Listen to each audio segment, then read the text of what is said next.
No money down business buying gurus love this phrase. Here's the truth, as of 2026, true zero-down deals are rare and getting rarer. The SBA closed that door in July 2025 when they made a 5% cash injection mandatory. But low-down and creative finance deals? Those are very real, and people are closing them every week.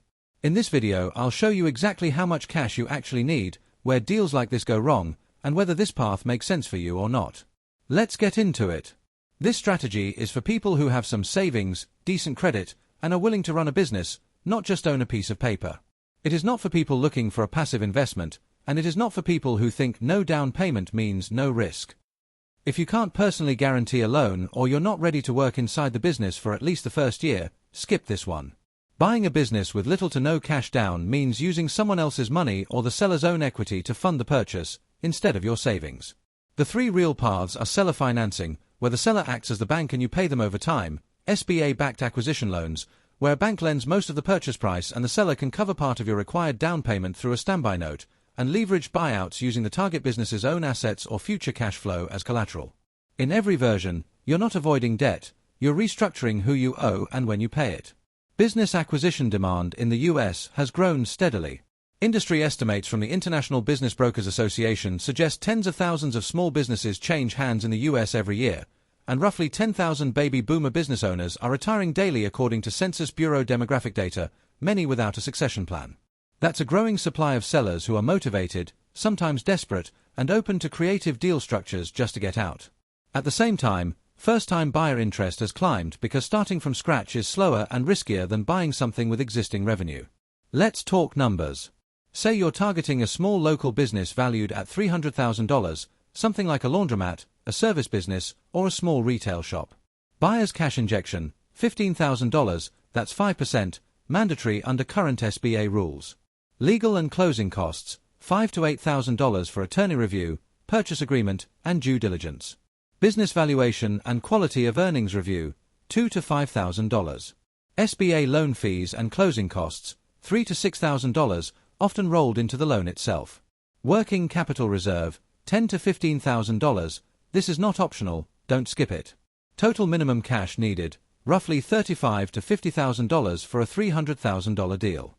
That's a long way from zero, but it's still 10 to 15% of the deal instead of the full purchase price.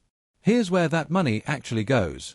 The 5% injection satisfies the SBA's requirement, and it has to be your own seasoned cash, sitting in your account for at least 2 months, not a fresh loan or gift that looks suspicious to an underwriter. The seller can cover up to another 5% through a standby note, meaning they get paid nothing, zero interest, zero principal, until your SBA loan is fully paid off, which is usually 10 years. Legal fees protect you from buying a business with hidden liabilities. The valuation makes sure you're not overpaying based on the seller's optimistic version of their own numbers. And the working capital reserve keeps the lights on during your first shaky months as new ownership settles in. Once you own it, monthly costs shift from acquisition costs to operating costs. Loan payments on a $300,000 SBA loan typically run $3,000 to $3,800 a month over 10 years. Add existing payroll, rent, and supplier costs specific to that business, plus an owner's draw you'll need to actually live on. Budget an extra $500 to $1,000 a month in the first year for surprises, because there are always surprises. Income potential depends entirely on the business you buy, but here's a general range. Conservative scenario, you cover your loan payment and pay yourself close to nothing for the first year while you stabilize operations. Realistic scenario, net owner profit of $40,000 to $70,000 a year after debt service, assuming the business was already healthy when you bought it.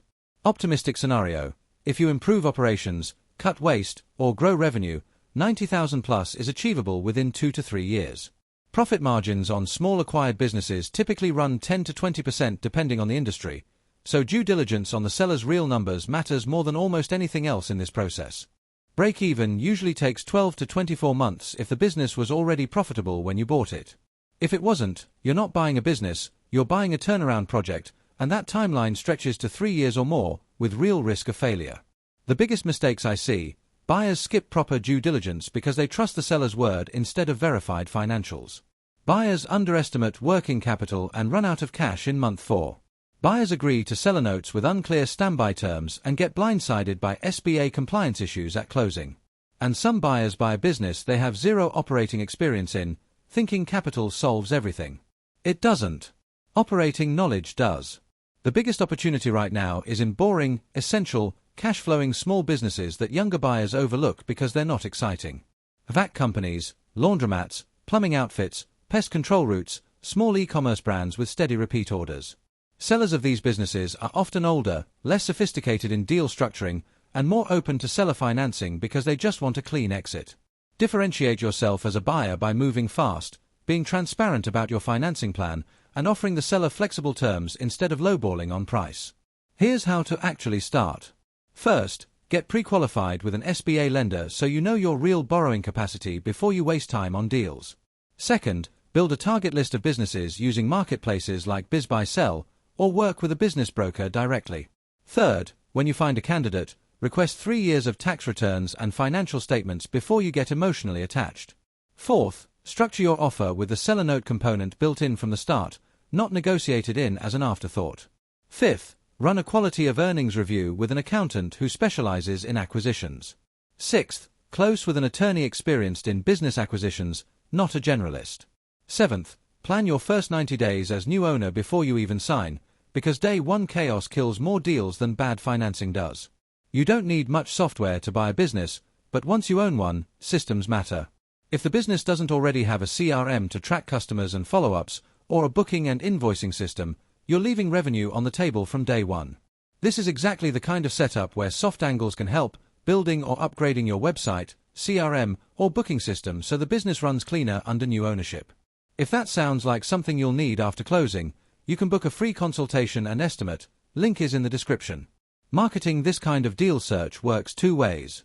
Online, you're active on BizBuySell, LinkedIn, and business broker networks, and you're directly reaching out to owners in your target industry even if they're not listed for sale. Offline, you're networking with local accountants, attorneys, and estate planners who often know which owners are quietly ready to sell. Low budget approach, cold outreach and broker relationships cost you time, not money.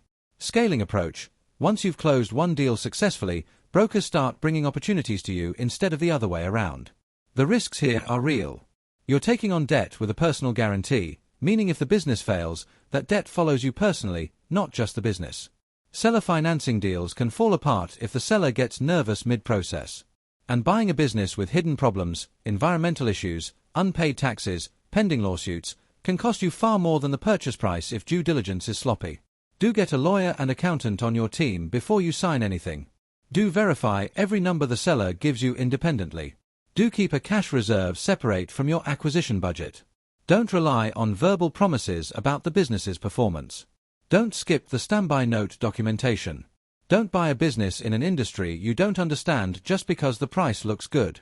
Final verdict: buying a business with minimal cash down is realistic, but no down payment in the literal sense is mostly gone as of current SBA rules. If you have $35,000 to $50,000, decent credit, and you're willing to operate the business yourself, this is one of the fastest ways to own real cash flow in America today. If you're looking for a truly passive, truly free path in, this isn't it, and anyone selling you that version is selling you a course, not a strategy. If this helped you understand how business acquisition financing actually works in 2026, subscribe for more breakdowns like this. And if you're planning to buy a business and need the website, CRM, or system side sorted out once you close, Soft Angles offers a free consultation, links in the description. See you in the next one.